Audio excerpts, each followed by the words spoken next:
சென்னையில் பள்ளிக்கல்வித்துறை அமைச்சர் அன்பில் மகேஷ் பொய்யாமொழி செய்தியாளர்களை சந்தித்து வருகிறார். அதனை பார்க்கலாம்.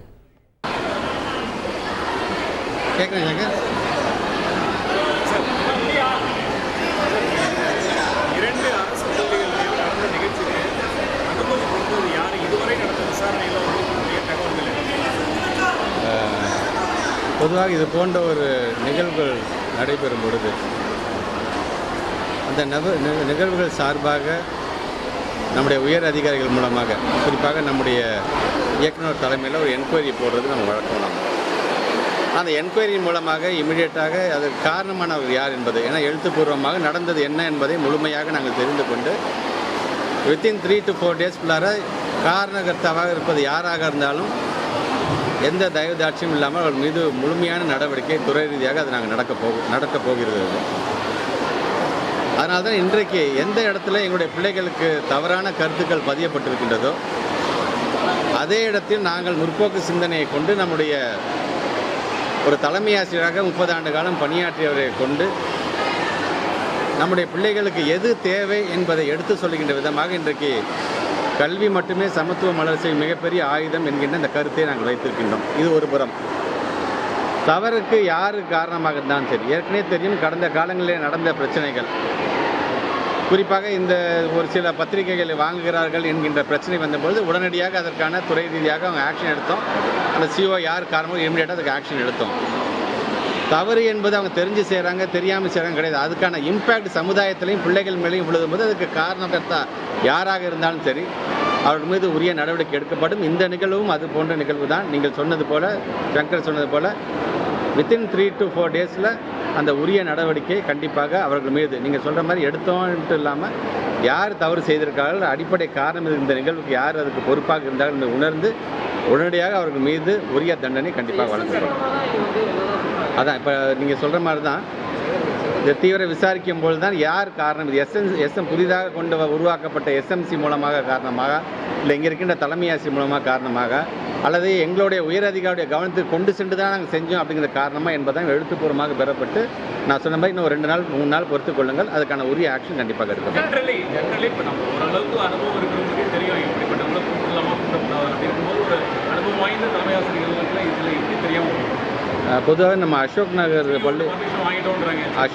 அசோக் நகர் பள்ளிக்கூடத்தை பொறுத்த வரைக்கும் பல முன்னெடுப்புகளை, பல சாதனைகளை, பல வரலாறுகளை பெற்றிருக்கின்ற ஒரு பள்ளிக்கூடம். நானே பல நிகழ்ச்சிக்கு நான் வந்திருக்கேன், நீங்களுமே வந்திருக்கிறீங்க எல்லாருமே.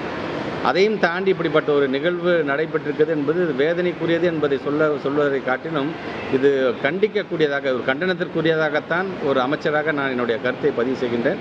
இது தவறு யார் செய்தாலும் சரி அதுக்கு உரிய நடவடிக்கை கண்டிப்பாக எடுக்கப்படும். ஏற்கனவே பல நேரங்கள் நம்ம சர்க்குலர் கொடுத்ததாக சரி, ஒவ்வொரு மாதமும் நடக்கின்ற சிஓஸ் மீட்டிங்லையும் வலியுறுத்தி ஒரு சர்க்குலரை நீங்கள் இஷ்யூ பண்ணும்போதாக இருந்தாலும் சரி, ஓரலாக இன்ஸ்ட்ரக்ஷன் கொடுக்கும்போதாக இருந்தாலும் சரி, இப்படியெல்லாம் இதெல்லாம் மனதில் வைத்து கொண்டு தான் கொடுக்க நம்ம இவ்வளவும் சொல்லியிருக்கோம். நாங்கள் அதையும் மீறி இது மாதிரியாக நடக்கும்பொழுது நீங்கள் சொன்ன மாதிரி இது எங்களுடைய உயரதிகாரிகளுடைய கவனத்துக்கு கொண்டு சென்று செய்தார்களா, இல்லது அவர்களாகவே தாங்களாகவே இந்த முடிவை எடுத்து செய்தார்களா என்பதை உரிய விசாரணை மேற்கொண்டு அதற்கு காரணமாக இருக்கின்ற அதிகாரிகள் யாராக இருந்தாலும் அவர்கள் மீது நடவடிக்கை அரசு பள்ளிகள்ல ஆன்மீகம் நடத்தக்கூடாது, பேசக்கூடாதுன்னு எந்த சட்டத்தில் இடம் இருக்குன்னு அவர் விவாதம் பண்ணியிருக்காரு. இது வந்து அவர் மேலே என்ன சட்ட நடவடிக்கை எடுக்கணும்? அதான் நானும் நம்முடைய ஆசிரியர், தமிழ் ஆசிரியர் சங்கர் சார், அதனால தான் இன்றைக்கி குறிப்பாக கூட்டிகிட்டு வந்ததுக்கு காரணம், ஒரு ஆசிரியர் இனம் என்பது எப்படி இருக்க வேண்டும் என்பதற்கு நம்ம சங்கர் சார் மாதிரி ஆளுங்க அதை வச்சு நீங்கள் வந்து உதாரணமாக எடுத்துக்கொள்ள வேண்டும். கண் பார்வை இல்லை என்று சொன்னாலும் தன்னுடைய கல்வி அறிவு கொண்டு எப்படி கேள்வி கேட்டாருங்கிறதே எனக்கு அவ்வளோ ஒரு பெருமையாக இருக்கின்றது. அதனால தான் இந்த மேடையில் அவர் ஏற்ற வேண்டும் என்று நான் ஆசைப்பட்டேன். நான் இது நீங்கள் சொன்னது போல் அவரிடம் அவர் வாக்குவாதம் செய்திருக்கிறது எல்லாமே நான் அவர்கிட்ட தனிப்பட்ட முறையில் கேட்டிருக்கேன் நான். பட் அவர் அது சார்ந்து அதுக்கான கம்ப்ளைண்ட் கொடுக்காது அவருடைய விஷயம், அது அவருடைய இஷ்டம் என்று சொன்னாலும் எங்களை பொறுத்த வரைக்கும் அந்த காணொலியின் மூலமாக பார்த்ததை வைத்துக்கொண்டு கண்டிப்பாக அவர் மீது, அந்த மகாவிஷ்ணு என்று சொல்லக்கூடிய அந்த நபர் மீது கண்டிப்பாக உரிய நடவடிக்கை எடுக்க வேண்டும் என்பதுதான் துறை அமைச்சர். ஏன்னா இது ஏன் ப்ரெமிசஸ், ஏன் ஏரியாவுக்கு நீ வந்து நீ பேசி போயிருக்கிறீங்க, என்னோட ஆசிரியரை வந்து நீ வந்து அவமானப்படுத்திட்டு போயிருக்கிற, அதனால் ஒன்றை நான் அவ்வளோ சீக்கிரம் நான் சும்மா விட மாட்டேன் என்பதை இந்த நேரத்தில் அர்த்தம் திட்டமாக தெரிவித்துக்கொள்ளும்.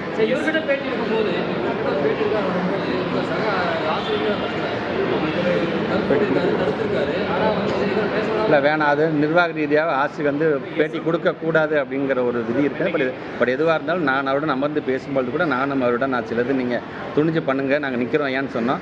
மறப்போம் மன்னிப்போம் இருப்போங்க ஏன் அப்படின்னு சொன்னாங்க. பட் அது அவருடைய பெருந்தன்மையை காட்டுகின்றது. ஆனால் என்னை பொறுத்த வரைக்கும் எங்கள் சங்கர் சார் அவன் வந்து பேசுனதை என்னால் கண்டிப்பாக சும்மா விட முடியாது என்பதை நான் தெரிவிச்சுக்கிறேன். கண்டிப்பாக அந்த வருகின்ற எவிடன்ஸ் நமக்கு தேவை. எவிடன்ஸே இருக்குது, அதில் வீடியோவே இருக்குது. அந்த வீடியோவுக்கு தகுந்தாற் போல் அவரோட நீங்கள் சொல்கிற மாதிரியான ஒரு மிகப்பெரிய ஒரு விசாரணை நடத்தப்பட்டு உரிய நடவடிக்கை அவர் மேல் எடுக்கப்படும் என்று நான் தெரிவிக்கிறேன். என்கொயரியில் வந்ததுக்கப்புறம் நான் உங்கள்கிட்ட நான் சொல்கிறேன். இல்லை, உங்களுக்கு முன்னாடி வச்சுட்டு என்கொயரி பண்ணுறது ஒரு நிர்வாகத்துக்கு இது கிடையாது. இதுக்கு ஏற்கனவே நம்முடைய அலுவலர் பெருமக்கள் தலைமையில் இயக்குனர் தலைமையில் ஏற்கனவே சொன்ன மாதிரி ஒரு விசாரணை நாங்கள் இது வந்து ஒரு நிர்வாக ரீதியாக எடுக்கக்கூடிய ப்ரொசீஜர் தான். ஆனால் அந்த ப்ரொசீஜர் வந்து காலம்லாம் தாழ்த்த மாட்டேறாங்க. நான் உங்களுக்கு சொன்னது 3 நாள் நான் சொல்லியிருக்கேன். அந்த 3 நாளில் உரிய நடவடிக்கை யாராக இருந்தாலும் எடுக்கப்படும்.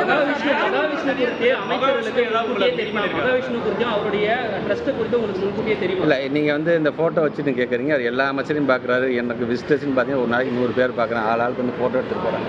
எதுக்காக வராங்க, எதுக்காக போகிறாங்கன்னு நமக்கு தெரியாது. பட் இருந்தாலும் இதையெல்லாம் மனதில் வைத்துக்கொண்டு அதுக்காக அவர் வந்து ஃபோட்டோ எடுத்துட்டாருங்கிறதுக்காக அனுமதி கொடுக்குறாங்கன்னா அது ஒன்றும் மிக மிக ஒரு தவறான செய்தி. திராவிட மாடல் அரசை நடத்திவிட்டோம். எந்த விதத்திலையுமே கொள்கையில் காம்ப்ரமைஸ் ஆகாத ஒரு இயக்கம் நாங்கள் தாங்கிறதுனால அது உங்களுக்கே நன்றாக தெரியும். ஒன்றிய அரசு கொடுக்குற பணத்துலேருந்தே நான் சொல்கிறேன். அவன் சொல்கிற NEP கூட எங்கள் கொள்கை ரீதியாக நாங்கள் காம்ப்ரமைஸ் பண்ணி அந்த பணத்தை எங்கள் வாங்கினீங்கிற அவசியம் கிடையாதுங்கிற மாதிரி தான் எங்களுடைய முதலமைச்சர் எங்களை வளர்த்துருக்கிறோம். அதனால் நீங்கள் தயவுசெய்து அதையும் இதை நீங்கள் முடிச்சு போடலாம். இந்த மாதிரியான நபர்கள் ஒரு இன்டென்ஷனோட தான் செயல்படுறாங்க அப்படின்னு தான் பார்க்க முடியுது. அதாவது நாங்கள் எல்லா அமைச்சர்லையும் சந்திக்கிறோம் அப்படின்னு ஒரு இன்ஃப்ளூயன்ஸை பயன்படுத்துறது பேசக்கூடியவர்கள் அதான் நான் சொன்னேன். பேசக்கூடியவர்கள் யாராச்சும் மோட்டிவேஷனல் ஸ்பீக்கர்ஸ் நீங்கள் கொண்டு வரீங்க, நல்ல எண்ணத்தில் கொண்டு வரீங்கன்னு ஆசிரியர் ஆசைப்படுறது தவறு கிடையாது. ஆனால் வரவனுடைய பேக்ரவுண்ட் எப்படி இருக்குது, அவன் எந்த மாதிரியான சமூகத்திலேருந்து வரீங்கன்னா அவன் என்ன மாதிரியான அவனோட பேக்ரவுண்ட் இருக்குது, இதுக்கு முன்னாடி அவன் என்ன மாதிரியான உரைகளாம் நிகழ்த்தியிருக்கான்னு நம்ம தெரிஞ்சுட்டு தான் அவங்க கூட்டு இருக்கணும். தவறு இவங்க மேலே இருக்கின்றது, பள்ளி நிர்வாகத்தின் மேலே இருக்குது. ஆனால் அதற்கு அடிப்படை காரணம் யார், இவருக்கு அந்த தைரியத்தை அந்த அனுமதியை கொடுத்தது யார், அந்த அனுமதியை கொடுத்தவர்கள் யாராக இருந்தாலும் அவங்க மேலே நடவடிக்கை எடுக்கணும். விநாயகர் சதுர்த்தி மேட்டரில் ஆகட்டும், திருச்சி, பெரம்பலூர், புதுக்கோட்டை, இது போல ஒரு முறைப்படுத்தாத நிலையில் கம்யூனிகேஷன் ஏன் அவ்வளோ கேப் வருது சார்? கேப்பில் நீங்கள் சொல்கிற மாதிரி அந்த விழா சம்பந்தமான 2 நாளைக்கு முன்னாடி அந்த சர்க்குலரை பொறுத்த வரைக்கும் என்விரான்மெண்ட் போர்டு ஜாயின்ட் கமிஷனர் வந்து ஒரு சுற்றறிக்கையை விட்டுருக்காரு எல்லா கலெக்டருக்கும். கலெக்டருக்கு அறிக்கை வந்தாங்கன்னா மாவட்ட ஆட்சியர் என்ன பண்ணால் எல்லா COஸ்க்கும் அதை அப்படியே அவர் ஃபார்வர்ட் பண்ணுறாரு. இவங்க வந்ததுக்கு அப்புறம் அதை அப்படியே எல்லாத்துக்கும் வந்து ஒரு இன்ஸ்ட்ரக்ஷனாக கொடுக்குறாங்க. இது வந்து யார் கரைக்க போகிறாங்களோ அவங்களுக்கு கொடுக்க வேண்டிய இன்ஸ்ட்ரக்ஷன். இதுக்கும் எங்களை பள்ளி பிள்ளைங்களுக்கு சம்மந்தமே கிடையாது. ஆனால் தேவையில்லாத இந்த விஷயம்லாம் வந்ததுக்கு முன்னாடி உடனடியாக அந்த என்விரான்மெண்ட் ஜாயின்ட் கமிஷன் மீது உடனே சீஃப் செக்ரட்டரி சொல்லி உடனே நீங்கள் ஆக்ஷன் எடுக்கணுங்க. இவர் தவறுதலான காட்டக்கூடிய அந்த வழிகாட்டுதல் மூலமாக எங்களுடைய பள்ளி பிள்ளைங்களுக்கும் இது போன்ற தவறுதலான ஒரு சர்க்குலர் வந்து எங்கள் COs வழங்குறாங்கன்னு சொல்லி அதுக்கான ஆக்ஷன் நம்ம எடுத்துருக்கோம்.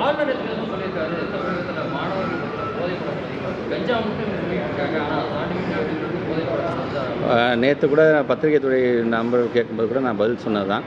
நம்முடைய மாண்புமிகு தமிழ்நாட்டு முதலமைச்சர் வந்திருப்போ எத்தனை லட்சம் சொத்துக்களை முடக்கி இருக்கிறார். இது போன்ற விஷயங்கள் ஈடுபடக்கூடியவர்களுடைய சொத்துக்கள் முடக்கப்பட்டிருக்கின்றது. எத்தனை லட்சம் வழக்குகள் அவர்கள் மீது பாயப்பட்டிருக்கு என்று இரும்புகரம் கொண்டு ஒவ்வொரு நாளும் இன்றைக்கி அதை அடுக்கி கொண்டு தான் இருக்கின்றார். பட் ஆனால் அதையும் மீறி நம்ம நீங்கள் சொல்கிறது பார்த்தீங்கன்னா ஒருத்தர் கருத்து சொல்லியிருக்காரு. அவர் அந்த கருத்து மட்டுமா சொல்லியிருக்காரு, நம்முடைய பாடத்திட்டத்தை பற்றியும் கருத்து சொல்கிறாரு, நம்மளுடைய சிஸ்டத்தை பற்றியும் கருத்து சொல்கிறார், எஜுகேஷன் சிஸ்டத்தை பற்றி. அவர் இதுக்கான ஒரு வேலையை தொடர்ந்து செய்து கொண்டிருக்காரு என்பது தான் அதை பார்க்கணும்.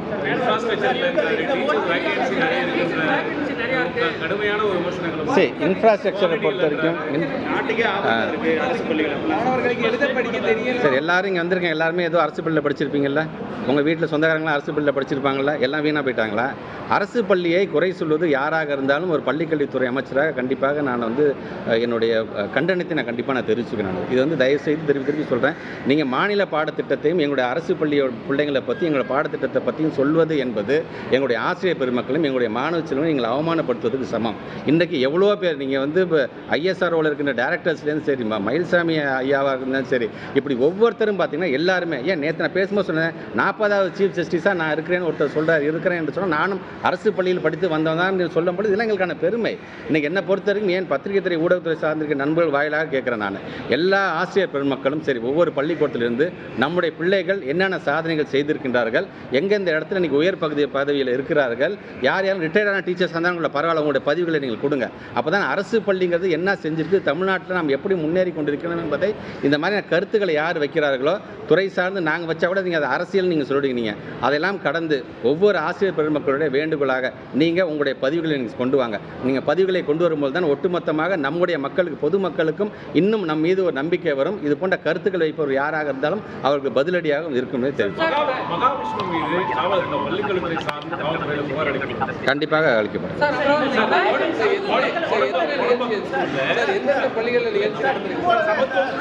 சமத்துவம் பற்றி நிறைய விஷயங்கள்லாம் பேசணும்.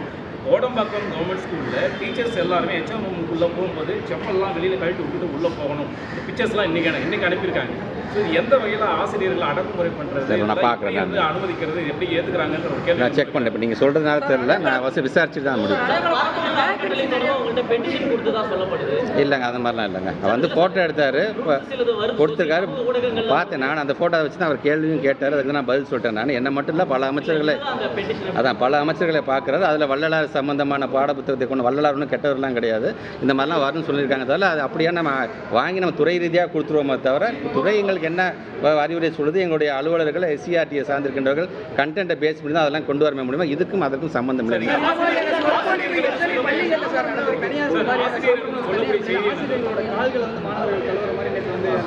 பார்த்தேன், வீடியோவும் பார்த்தேன். அதை அவங்களுக்கு நமக்கு விளக்கம் கேட்டிருக்கோம். அது நம்ம இதெல்லாம் தேவையில்லாத இது என்ன மாதிரியான கல்ச்சர், இதில் ஆசிரியர்களே கொண்டாட வேண்டியது தான். நாங்கள் கொண்டாடுறது மாதிரி யாரும் கொண்டாடுறதில்லை. ஆசிரியர் தினமாக இருந்தாலும் சரி, ஒவ்வொரு முறையும் ஒவ்வொரு பள்ளிக்கூடத்துக்கும் போகும்போது துறையினோட அமைச்சராக நானே வந்து ஒரு தலைமை ஆசிரியர் இருக்கையில் நான் அமர மாட்டேன். ஏன் டீச்சர்ஸோட சேர்லேயே கூட நான் உட்கார மாட்டேன். ஸ்டூடெண்ட்ஸில் உட்காந்து எல்லாத்தையுமே தெரிஞ்சதான். ஆனால் இது என்ன மாதிரியான கல்ச்சர், இதில் போய் அவங்களுடைய பாதத்தை கழுவுறதெல்லாம் வன்மையாக கண்டிக்கக்கூடியது. இனி இது போன்று நடக்காத வண்ணம் என்ன மாதிரியான சர்க்குலர் கொடுக்கணும் கண்டிப்பாக அதை நான் கொடுப்பேன். சென்னையில் பள்ளிக் கல்வித்துறை அமைச்சர் அன்பில் மகேஷ் பொய்யாமொழி செய்தியாளர்களை சந்தித்த காட்சிகளை பார்த்தோம். செய்திகளை உடனுக்குடன் தெரிந்து கொள்ள உடனே சப்ஸ்கிரைப் பண்ணுங்க.